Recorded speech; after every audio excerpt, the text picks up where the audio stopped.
waaw ladies and gentlemen comme ni ma leen koy waxee rek tout à l'heure boobu ba léegi ñu ngi fii nii ci résidence des managers et entrepreneurs culturels mu nekk loo xamante ni man du ma leen expliquer parce que ndey bi léegi laa jàkkaarloo instant bi Maman Faye yow moom présenté wul rek. mu présenté wul rek non présenté wul rek. donc salaamaaleykum. maa ngi tudd Maman Faye nekk entrepreneur culturel nekk manager d'artiste nekk aussi présidente de la structure 4Events mais aussi présidente de WeManagement.sn réseau des managers et entrepreneurs des cultures urbaines au Sénégal. bi ma ñëwee Dakar di def concert sama premier concert moom laa ko marraine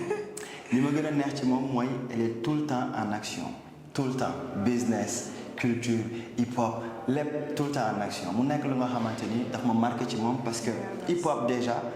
dafa laaj engagement te engagement boobu dama koy feel all day all time su ma la gisee su ma la gisul parce que léegi àdduna bi xam na nu mu demee. lan mooy motivation bi. waaw je pense déjà sacerdoce. da nga ñëw dugg ci milieu boo xamante ne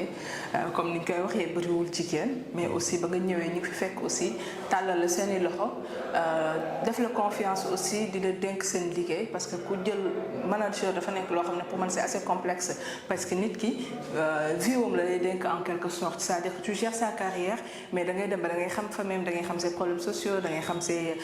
problèmes c'est-à-dire que vous partagez tellement de choses et puis c'est vice versa moom tam noonu lay xamee pas mal de choses ci yow mu jël romb ñëpp dénk la carrière am ne la man kat damaa bëgg jëm fu sori parce que dugg si mbir aussi loolu nga siy séntu donc bu la ko nit jot dénkee déjà sacerdoce bu mag la et foo toll day nekk motivation en fait déjà mais aussi le fait que bi ma siy dugg sama famille suñu waa kër en tout cas ñi ma dëkkal ñoom dañ ko teel a accepté après di nga am ñenn que ça soit les tantes wala les tontons yoo xam ne au départ nanguwuñu et loolu pour man sacerdoce c'est-à-dire que je voulais montrer que ne man li nga xamante ne man maa ko tànnal sama bopp je l'assume et naa wane que ne dugguma si woon pour juste pour le fun wala des choses de ce genre mais dama si dugg parce que dama gëm ne man culture urbaine dafa nekk vecteur de développement loolu laa mos a gëm et donc en fil en aiguille aussi liñ lay dénk si liñ lay woo ainsi de suite da ngay dem ba nga xamante ne yow sacerdoce nga tu dois être un exemple comme tey OMC ni ko doon cité tout à l'heure tu dois être un exemple boo xamante ne ñeneen ñi dañuy mën a ràññeeku si yow donc loolu day nekk motivation et puis voilà. ok en tout cas li ma bëgg a témoin mooy que ni projet yi gën a taay artistes yi gën a am doole Sénégal ku ci liggéeyul ak moom directement aussi yaa ngi liggéey ak moom indirectement et elle est au cœur des choses quoi pour mu leer mais lu mu wax dugguma ci pour le fun parce que lii réseau des entrepreneurs culturels et managers lan mooy inspiration fan la jógee ak lan moo tax yéen ngeen jugé nécessaire ne lii foo mu am. Alors, il faut savoir que tout est parti pratiquement mën naa ne de l'agriculture urbaine parce que ñun ñi créé WeManagement.sn foofu lañ daje woon ci benn formation foofu lañ xamante et puis durant la formation ñu doon waxtaan ne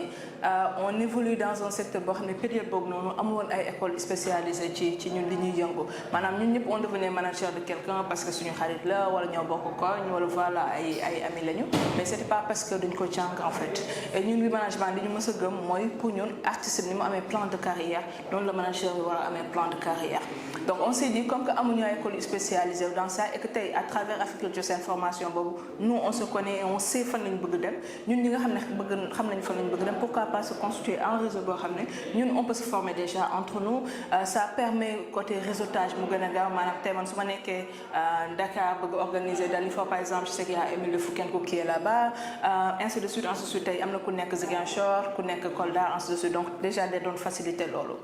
aussi on s'est dit que aussi bu ñu bëggee secteur bi mu gën a jëm kanam il faut que xam-xam bi comme on dit xam-xam moom je pense que mooy lépp et en attendant ñuy mën a dugg si yenn kii nga xamante ne mën nañ gën a am formation yu gën a poussé il faut se former entre nous et noonu le réseau des managers bi juddoo et ça fait voilà presque 8 ans maintenant.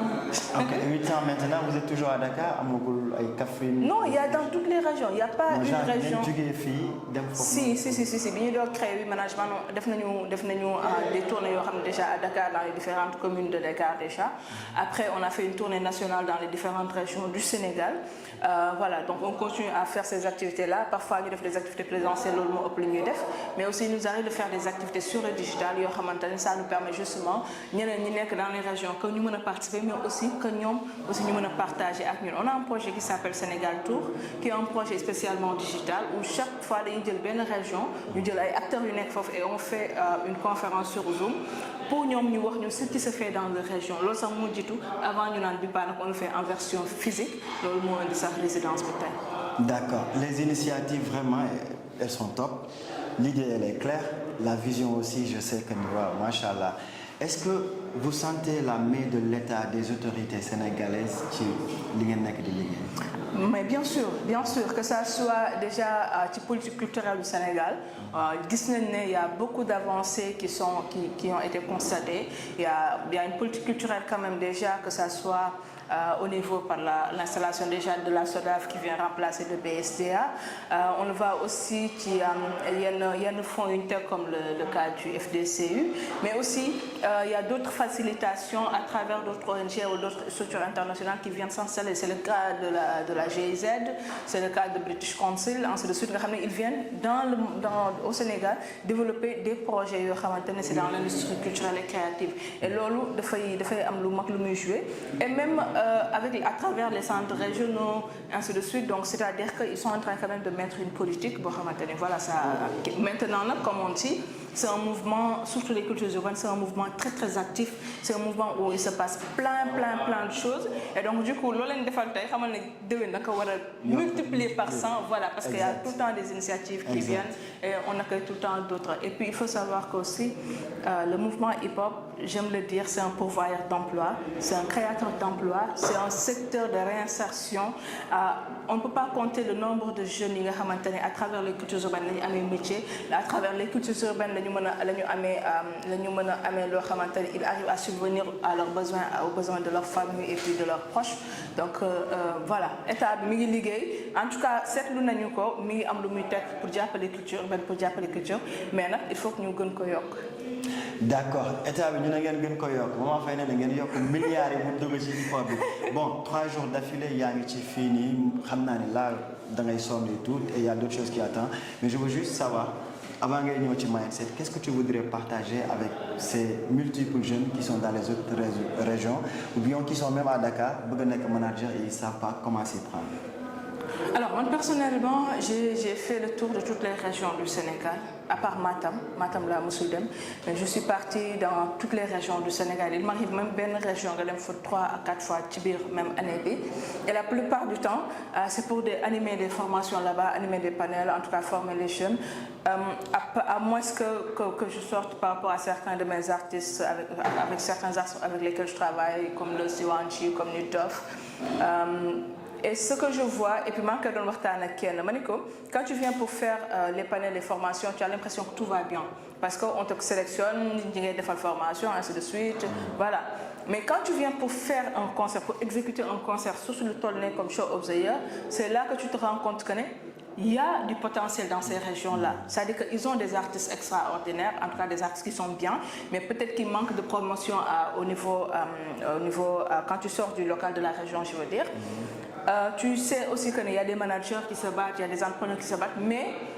il nous faut beaucoup plus de formation dans ces zones-là. On a vraiment besoin de ressources humaines fortes, tu vois, très très qualifiées pour pouvoir, parce que comme je dis tout le temps, ce n'est pas intéressant pour Man Red Lion se développer en tant qu'artiste et qu'il y ait un autre artiste qui ne se développe pas. Pour moi, il y a intérêt que je me développe en tant que manager ou entrepreneur culturel, alors que tel manager tel n'est pas. Parce que ce dont on a besoin pour l'écosystème avancer, c'est que nous avancer ensemble. Donc que ça soit qui n'est que dans les autres régions que Dakar, comme qui n'est à Dakar, il faut un travail très très sérieux, un travail permanent. Parce qu'on est dans un secteur qui est en perpétuelle mutation. Il faut qu'on apprenne à s'adapter.